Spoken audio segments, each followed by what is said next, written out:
Hello guys, మీ అందరికి తెలుసు కదా, నేను ఒక medical student. I'm from GMC Guntur అని. సో నేను ఫస్ట్ ఇయర్ పాస్ అయిపోయాను అనమాట. ఇప్పుడు సెకండ్ ఇయర్. ఫస్ట్ ఇయర్ ఎలా పాస్ అయ్యాను అంటే, స్టార్టింగ్ మంత్స్ అంతా ఎంజాయ్ చేసి వేస్ట్ చేసి లాస్ట్ మంత్స్లో ప్రేయర్ చేస్తే పాస్ అయిపోయాను. కానీ అది రిపీట్ అవ్వకుండా సెకండ్ ఇయర్లో బాగా చదవాలి, బెటర్ మార్క్స్ రావాలని నేను ఆల్రెడీ బుక్స్ తెచ్చేసుకున్నాను అనమాట. ఈరోజు మా మమ్మీతో వెళ్ళి షాపింగ్ చేసి వచ్చాను గైస్. అయితే సెకండ్ ఇయర్లో 3 సబ్జెక్ట్స్ ఉంటాయన్నమాట: ఫార్మకాలజీ, పెథాలజీ అండ్ మైక్రోబయాలజీ. 3 సబ్జెక్ట్స్కి నేను ఏమేమి బుక్స్ తీసుకున్నాను అనేది మీకు చెప్తాను. సో ఫస్ట్ ఫార్మకాలజీకి వచ్చేసరికి నేను కేడి త్రిపాఠి తీసుకున్నాను. చాలానే బుక్స్ చెప్పారు మా ఫ్రెండ్స్, శర్మ అండ్ శర్మ, షాన్బాగ్ అట్లా చాలా చెప్పారు.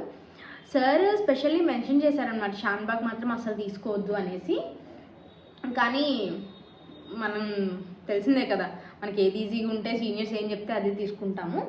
బట్ సార్ అట్లా చెప్పేసరికి ఇంకా నాకు షాన్బాగ్ మీద అంత మంచి ఒపీనియన్ లేక తీసుకోలేదు. అది ఇంకా ఆప్షన్ లాగా కూడా పెట్టుకోలేదు.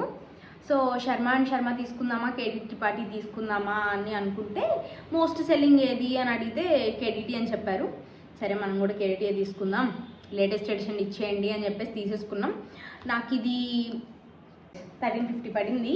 So this is the book guys. ఇది latest edition, this is 9th edition. Let's open this.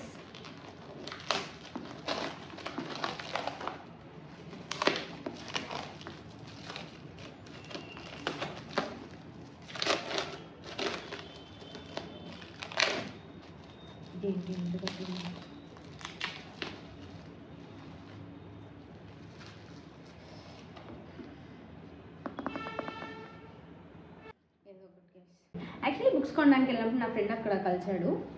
So కొంచెం డిస్కస్ చేసుకొని ఏదో చేసి తీసుకున్నాను అనమాట కేడిటి.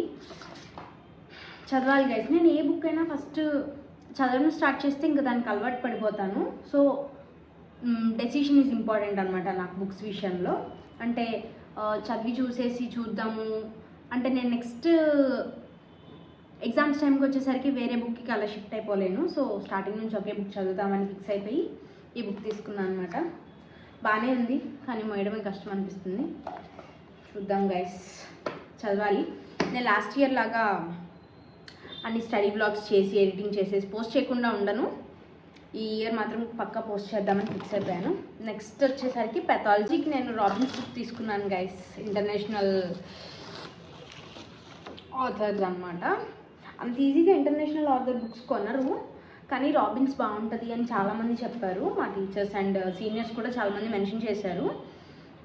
సో ఇంకా రాబిన్సే తీసుకున్నాము, పీజీకి కూడా యూజ్ అవుతుంది అని చెప్పేసి నేను రాబిన్సే తీసుకున్నాను అనమాట.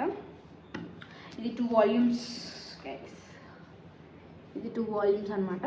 బుక్ అయితే చాలా బాగుంది. నేను నా ఫ్రెండ్ దగ్గర ఒక టాపిక్ చదివి ఇది నాకు సెట్ అవుతుంది, ఇట్స్ ఓకే ఫర్ మీ అని డెసిషన్ ఇది తీసుకున్నాను. ఓకే, బుక్స్ అయితే బాగున్నాయి. మైక్రోబయాలజీకి వచ్చేసరికి అపూర్వ శాస్త్రి తీసుకుందామని ఫిక్స్ అయ్యాను. That's my decision. And most of the students అదే తీసుకుంటారంట. దానిలో ఎక్కువ ఆప్షన్స్ లేవు, అపూర్వనే బెస్ట్ అని చెప్తున్నారు. కాకపోతే బ్యాడ్ లక్ ఏంటంటే ఈరోజు షాప్కి వెళ్తే ఆ స్టాక్ అయిపోయిందంట, రేపు వస్తుంది అని చెప్పారు. రేపు సండే కొంచెం మ్యాక్సిమం రేపు వెళ్ళము. ఆ బుక్ వచ్చేంత వరకు నేను వీడియో చేయకుండా తుత్తరాగదు కాబట్టి చేసేసాను గైస్. It's okay. నాకు తెలుసు ఈ వీడియో పెట్టగానే కింద కమెంట్స్ పెడతారు నా ఫ్రెండ్స్, బుక్స్ కొంటే సరిపోదు చదవాలి కూడా అని. ఫర్ షూర్ గైస్, నేను ఖచ్చితంగా చదువుతాను. అండ్ ఆ వీడియోస్ కూడా అప్ టు డేట్ అప్లోడ్ చేయడానికి ట్రై చేస్తాను. So stay tune. Bye bye.